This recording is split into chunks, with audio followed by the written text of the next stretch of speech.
Salut les jeunes loups, aujourd'hui on va parler du Litecoin. Alors le Litecoin, vous avez sûrement entendu beaucoup parler de lui, vous l'avez sûrement vu sur CoinMarketCap, il fait la première page, voire le top 10 depuis des années. Il a très longtemps été numéro 2 derrière le Bitcoin et ces derniers temps il est plutôt vers la 10e position parce que l'ordre établi est contesté sans arrêt, surtout en 2007, en 2018 et à voir ce qui se passe en 2019.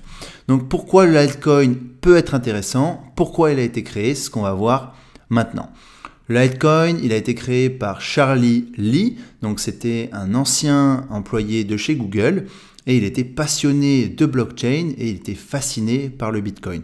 Alors qu'est-ce qui s'est passé? C'est qu'il a compris dès le début que le Bitcoin était sensationnel, mais qu'il avait de gros problèmes et qu'il aurait de gros problèmes pour l'adoption massive et le futur. À savoir des frais de transaction élevés quand le réseau est congestionné et un temps de transaction de 7 transactions par seconde qui n'est juste tout simplement pas assez pour répondre à une demande mondiale ou en tout cas générale. Donc qu'est-ce qu'il a eu comme idée? C'est de copier le code du Bitcoin, parce que vous le savez peut-être pas, mais le code du Bitcoin est open source. Vous pouvez aller sur Internet, voir le code et prendre part au débat en tout cas, et proposer vos propres améliorations du protocole Bitcoin.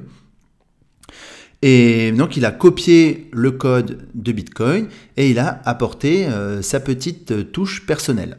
Donc le Litecoin, il est né en octobre 2011 et sa touche personnelle, c'était de monter le nombre de transactions par seconde à 56, donc on est à 8 fois plus rapide, et de proposer des transactions sans frais, ou en tout cas avec des frais minimes et très réduits. Parce que ce qui se passe, c'est que, on l'a vu en décembre 2017 et début 2018, lorsque vous faisiez une transaction sur le réseau Bitcoin, premièrement, ça prenait entre 4 et 6 heures, et deuxièmement, vous pouviez payer plus cher de frais de transaction que de la transaction elle-même.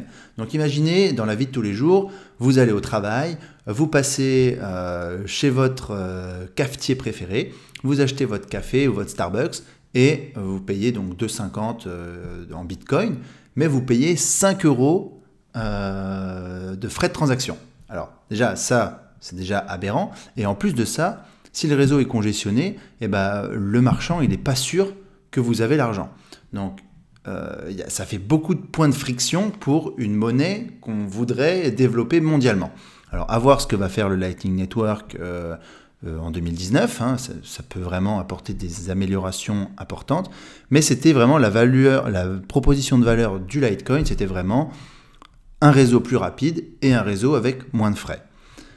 Maintenant, où on en est à présent, le Bitcoin reste toujours la monnaie reine au niveau des marchands, que ce soit des marchands en ligne ou des marchands physiques, mais on voit qu'il y a beaucoup d'améliorations qui sont faites, notamment il y a l'application LitePay qui va bientôt être lancée, si ce n'est pas déjà le cas d'ailleurs, et qui va permettre aux marchands d'accepter simplement du Litecoin. Autre chose que je voulais vous dire, c'est qu'il y aura 84 millions de Litecoin au total, pas un de plus, et on va mettre à peu près 100 ans pour miner l'intégralité des Litecoins. Étant donné que le Litecoin est un fork du Bitcoin, la blockchain Litecoin reprend toutes les caractéristiques d'une blockchain classique, c'est-à-dire qu'elle est décentralisée, immuable, le problème du double spend est résolu parce que c'est déjà résolu dans le cas du Bitcoin, et Charlie Lee ne l'a pas modifié parce que c'était déjà très utile de l'avoir dans le code.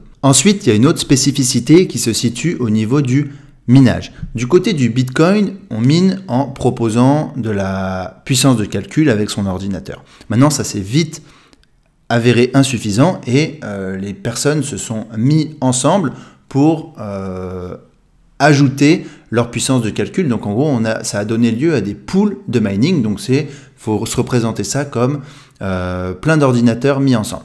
Maintenant, Charlie Lee, il était un petit peu contre cette pratique et du coup, il a mis cette pratique assez difficile à mettre en place du côté du Litecoin. Du coup, ça donne plus de marge pour les mineurs particuliers. Voilà, ça c'est une spécificité intéressante à savoir. En ce qui concerne Charlie Lee, il est très actif sur Twitter et d'ailleurs il a été à plusieurs reprises soupçonné de manipuler le marché avec ses tweets un petit peu engagés. C'est pour ça qu'il a vendu la totalité de ses Litecoin au all-time high vers 300 $. Dites-nous ce que vous en pensez dans les commentaires, ça m'intéresse et en attendant je vous dis à la prochaine vidéo. Ciao ciao.